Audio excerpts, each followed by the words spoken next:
Assalamualaikum warahmatullahi wabarakatuh. Mari kita bergerak, dan menggerakkan. Salam dan bahagia Bapak Ibu guru hebat. Perkenalkan, nama saya Henry dari SMP Negeri 6 Kota Serang. Saya adalah peserta CGP Angkatan 10 dengan fasilitator Bapak Harjono SPD MSc dan pengajar praktik Bapak Ganda Yanwar SPD. Pada kesempatan pagi hari ini, saya akan memaparkan tugas pada modul 1.1, yakni koneksi antar materi, kesimpulan dan refleksi modul 1.1.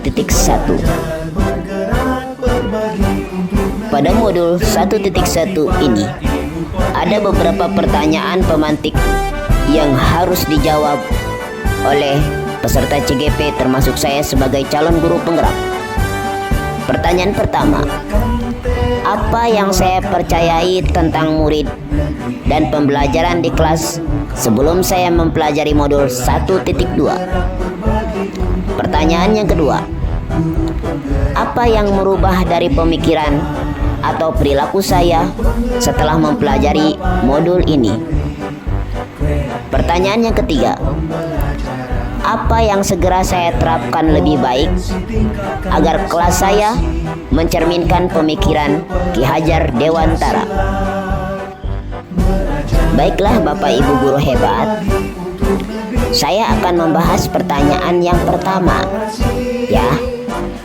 Apa yang saya percaya tentang murid dan pembelajaran di kelas sebelum saya mempelajari modul 1.1?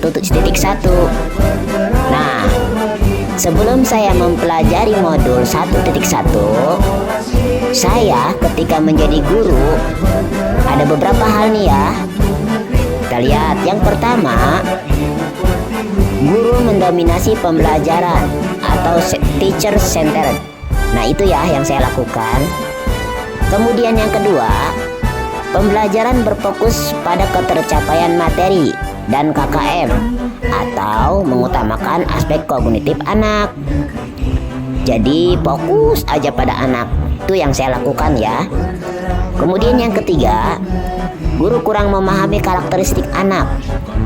Nah, karena fokus yang dilakukan oleh saya hanya kognitif saja, pemahaman kepada anak, supaya anak bisa. Kemudian yang keempat, siswa pasif dan motivasi belajar siswa sangat rendah. Jadi anak tidak diajarkan untuk berbicara, justru diam, tenang. Nah ya.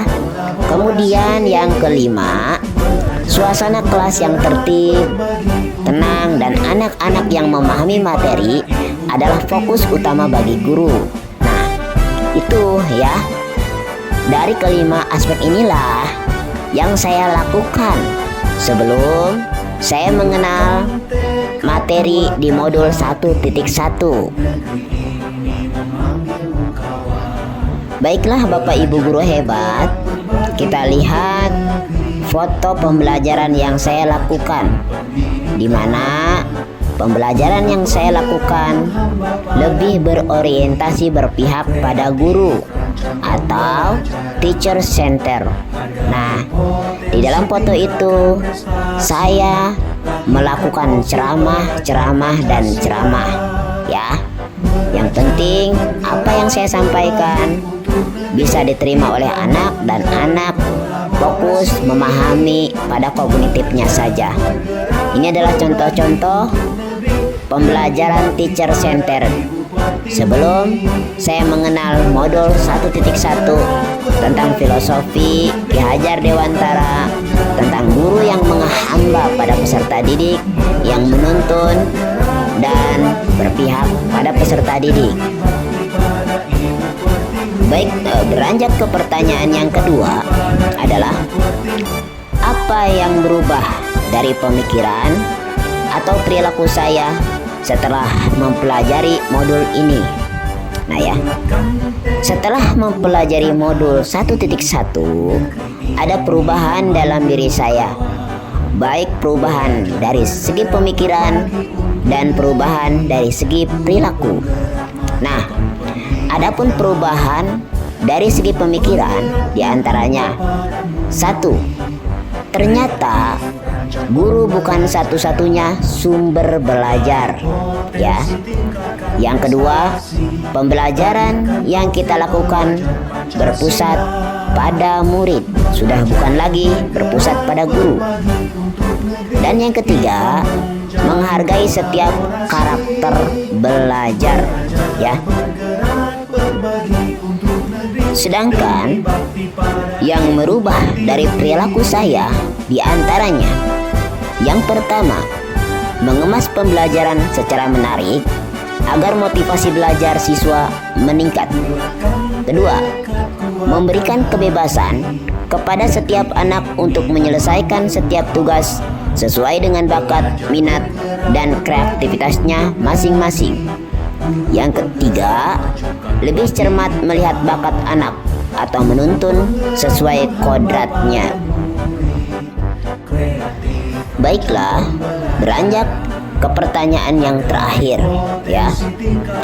Apa yang dapat saya terapkan lebih baik agar kualitas saya mencerminkan pemikiran Ki Hajar Dewantara?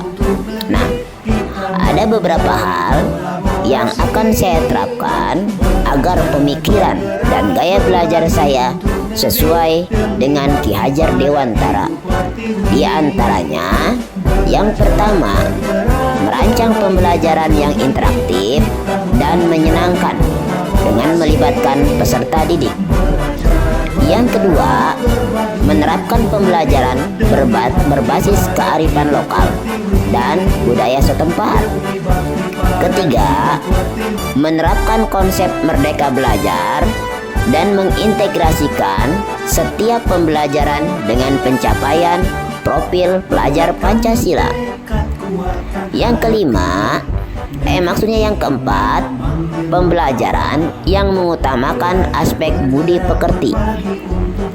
Yang kelima, menerapkan sistem AMONG atau pendidikan yang menuntun, bukan menuntut. Yang ketujuh, pembelajaran yang sesuai dengan kodrat alam dan kodrat zaman. Dan yang terakhir, yang kedelapan, mengintegrasikan permainan dalam setiap pembelajaran, ya. Setelah kita memaparkan tentang tugas modul 1.1 koneksi antar materi, kesimpulan dan refleksi, maka dapat disimpulkan bahwa pendidikan adalah menuntun anak sesuai dengan minat dan bakatnya, ya. Pendidikan bukan hanya ilmu akademis saja, namun perlu penanaman budi pekerti yang baik. Kemudian, pendidikan sejatinya adalah berhamba pada anak, ya. Itulah tadi pemaparan yang sudah saya simpulkan, ya.